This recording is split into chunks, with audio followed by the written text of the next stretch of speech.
Buenas tardes. A nosotros nos correspondió el tema de sensores de caudal. Mi grupo está conformado por Giancarlos Cardoso Medina, quien les habla, Camilo Ochoa Ortiz. ¿Qué es un sensor de caudal? Pues un sensor de caudal, también conocido como detector de flujo o un interruptor de caudal, son equipos que sirven para el monitoreo de flujos de fluidos en tuberías. Este funciona como un desplazamiento de un pistón magnético que se encuentra dentro de cada sensor. Este pistón que indica el aumento o disminución del flujo ocasionando un contacto con el interruptor de láminas, también conocido como switch. Este pistón es controlado por algunos resortes que regresa a su posición inicial cuando el fluido del caudal es bajo o es alto.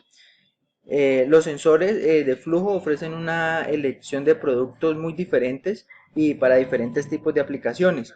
Los sensores se pueden aplicar tanto en agua, aceite y algunos fluidos acuosos, que estos fluidos no contengan partículas sólidas, ya que estas partículas pues tienden a dañar el sensor.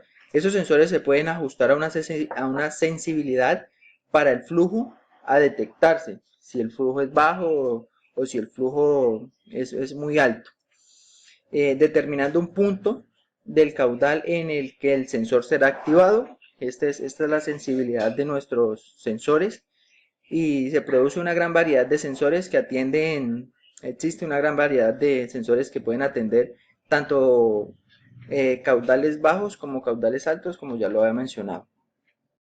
Efecto Venturi fue creado por Giovanni Battista Venturi. Este personaje nació en 1746 y murió en 1822. Pero ¿en qué consiste el efecto Venturi? El efecto Venturi consiste en que un fluido en movimiento dentro de un conducto cerrado disminuye su presión cuando éste aumenta la velocidad para pasar por una zona de sección menor. Como pueden ver, aquí tenemos un tubo de Venturi y aquí vamos a explicar un poco en qué consiste. Pues primero que todo, el tubo de Venturi, esto va muy enlazado con el principio de la continuidad y el teorema de Bernoulli. ¿De qué nos habla el principio de la continuidad? Nos habla de que cuando un fluido se encuentra en movimiento constante por una sección donde al inicio es mayor o es más ancho y su terminación es un poco más estrecha, este aumenta la velocidad en la parte estrecha y disminuye su presión.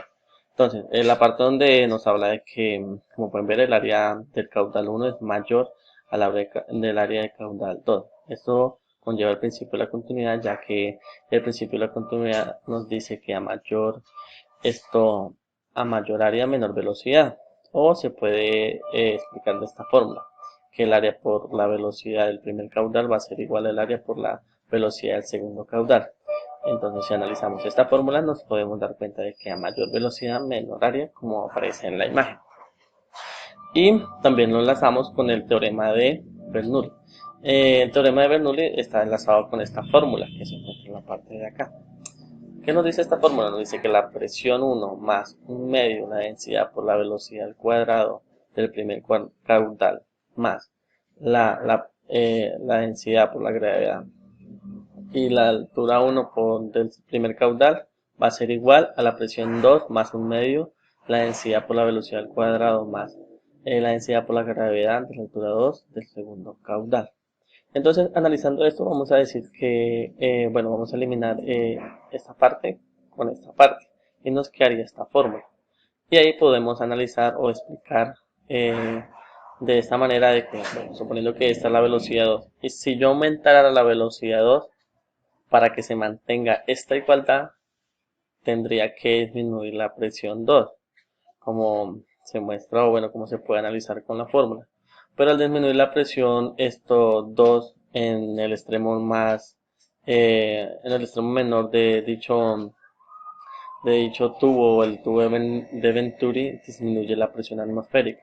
¿Y qué sucede cuando disminuye la presión atmosférica en este lugar? Entonces, suponiendo que aquí tenemos un estilo de tubo conectado al tubo de Venturi, Entonces, la parte, o bueno, la presión atmosférica disminuye tanto que se volvería negativa o por debajo de ella. Al disminuir esto hace que eh, o provoca una sucesión o que esto aspire. Y de ahí cualquier líquido o gas que se encuentre, suponiendo que hay un estilo de tubo aquí, esto es aspirado y se mezcla con el fluido que se encuentra en movimiento en dicho tubo. Y bueno, para dar una mejor explicación, aquí hay un proporcionador. Como se pueden ver, esta sería la parte o el primer caudal que es un poco más ancho y aquí es más estrecho. Entonces en esta parte la velocidad es mayor y su presión es menor. Entonces, ¿qué pasa? Que cuando está conectado con algún elemento, esto en esta parte de aquí absorbería para mezclarse con el fluido que se encuentra esto circulando por dicho tubo. Entonces, si aquí hay un gas o un tipo de líquido, lo absorbería y lo mezclaría con el fluido que se encuentra circulando por dicho elemento. Y es más que todo en eso consiste el tubo de Venturi. Y bueno, por aquí hay algunas aplicaciones, pueden utilizar en estos casos, como aquí aumenta la velocidad y la presión, esto disminuye, esto hace de que el humo se lo absorba. Entonces es muy utilizado en muchos, digamos, los aspectos. También vamos a hablar un poco de las ondas de ultrasonido, o también conocidas como sondas ultrasónicas. Estas ondas son utilizadas para ensayos de pronto no destructivos. Utilizan ondas acústicas de muy alta frecuencia para medir ciertos parámetros. De pronto los inspectores lo usan como con una infinita serie de aplicaciones que más adelante les vamos a mostrar una aplicación que tienen estas ondas. Cabe también recalcar que estas ondas producen frecuencias por arriba del umbral del oído humano, que es por encima de los 20 kHz, aunque la mayoría de estas ondas ultrasónicas se miden en rangos de megahenrios. Eh, las puntas tienen unas especificaciones que las puntas de menor diámetro pues producen una mayor intensidad de la cavitación y las puntas con un mayor diámetro producen una menor intensidad, pero la energía se libera a lo largo de toda la superficie.